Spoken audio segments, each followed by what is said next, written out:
That's very good. And the next question was, so now that we've driven traffic to our website, how can we capture this traffic and convert them? Okay.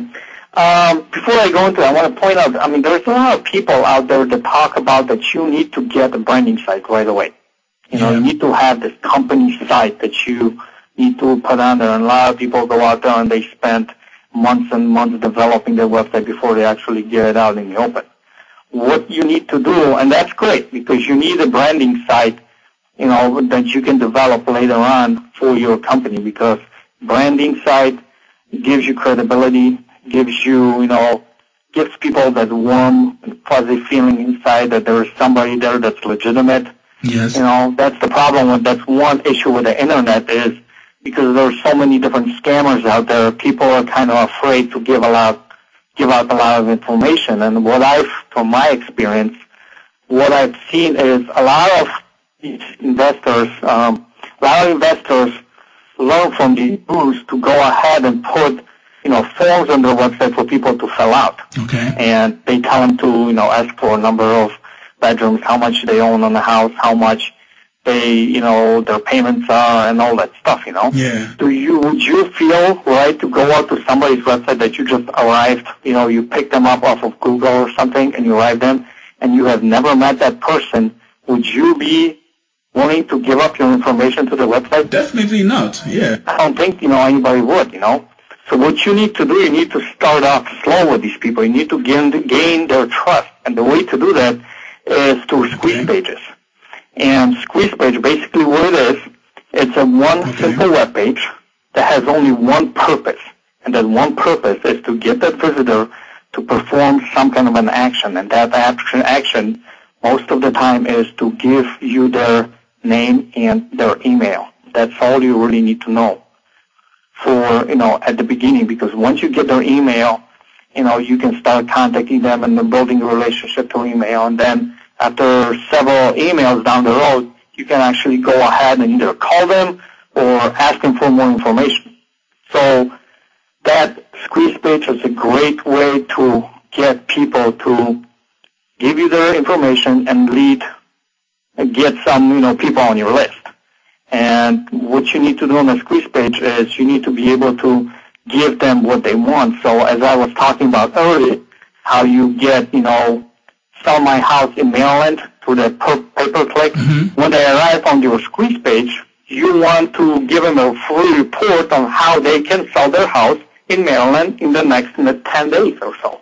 Yes. And if they see that, they'll be like, oh, okay, well, and it's free. Well, you know, all I got to do is just give them their email. And you need to point out that their email is safe with you. You know, you're not going to sell it, or you're not going to spam them, and they can unsubscribe anytime.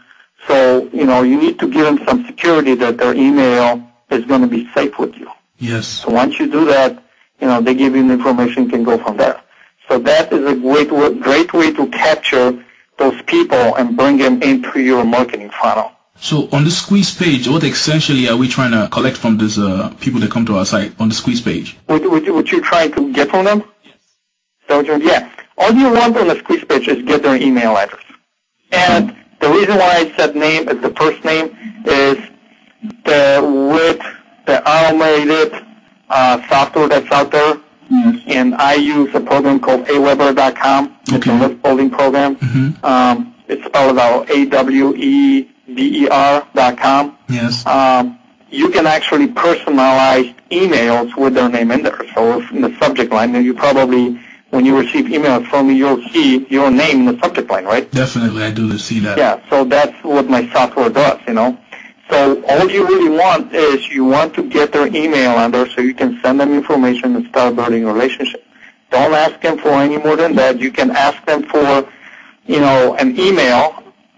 You can ask them for their phone number, but I would test it out. And I would test it in such a way that I would make that phone number an optional field. Okay. That they don't have to give you, but if they want, they can. And what that does, if somebody is really desperate and motivated to, you know, get rid of their house, sometimes they might be willing to give you their phone number, and then you can go ahead and call them. Okay. You know, and if the field is optional, you can go through the email, or you can go through the phone, you know. That's all you need to do. You don't want to have any other links on that webpage.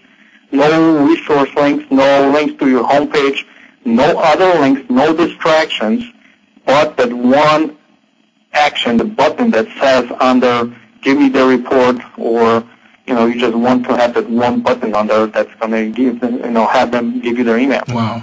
That was very, very interesting. So most people, like you said, they always go for that. Let me brand myself. Let me make myself known as this company. But you go the other way, which is get their list. And in exchange for getting their name and email, you're giving them something that they can actually use to essentially get their solution in terms of the free report that you give to them. And most likely, since they're in that condition, they won't want to do the work themselves. They will go ahead and fill out your form with more detailed information about their properties, right? Exactly, yeah. You want to build a relationship with people, especially that is a very important aspect on the internet, because with all the scams that are going out there, with all the people stealing identities and everything in between, you want to be able to build a relationship with these people, and so they trust you that you are not some kind of a scammer, or you're not going to steal or sell their information to somebody.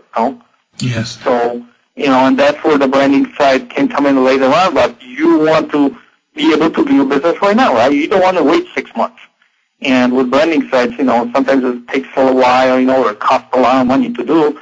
So once you get a squeeze page, you can start building a relationship with them, and, email them. And then, if they give you the number, you can actually get on the phone and talk to them and do your, business like you usually do. Yeah. So in essence, the squeeze page is really a tool to build your list. That's what it really does. Yes, exactly. The next question was on my list was like fast list building techniques. So I'm sure there, in addition to squeeze pages, that you also have some other fast list building techniques. Yeah.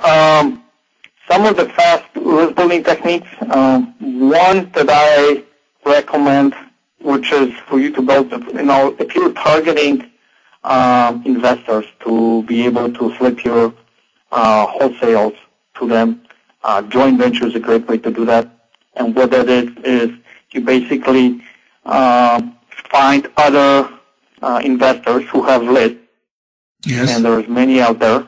And you can get some kind of a deal going with them. And, they can email, your information. I did that with the real estate black book. Where, they sent out an email to their list to drive traffic to my black book in exchange for something. I don't remember what it was, but it's very, I wouldn't say easy, because it takes time to get a joint venture, especially when you're new. Yes. Because let me give you a little, secret here. People that have, and I've experienced this now too, because I have a list of investors, they are very protective of their lists. Yes. They are not going to, and I will not just send out any kind of crappy, marketing for some kind of an ebook or something to my list that will make me, $20 a pop or something, Because I want to build a relationship with my list. I want to build trust with them, because that's going to help me in the long run. Yes. So these people are very protective of their list. So you want to be able to provide that, the warm, fuzzy feeling for them, And the way you can find joint ventures on the internet, I'll give you a couple of tips on how to do that. You can basically go on Google and type in the keyword, let's say real estate investing or whatever you think these people are, targeting their keywords for. Yeah. And then you just go through the first page and you click on different websites, and you see if you come up with some kind of a web page that looks like it's owned by an investor or somebody that, for instance, like I'll give you an example of Steve Cook, which is a wholesaler and flipper. Yes. He's a guru in that department. He owns a website called flippinghomes.com. Yes. And I've been actually able to do a partnership with him before, and with his partner, JP. Okay. We did a partnership together. And if you arrive on their website, and now you want to find out how to give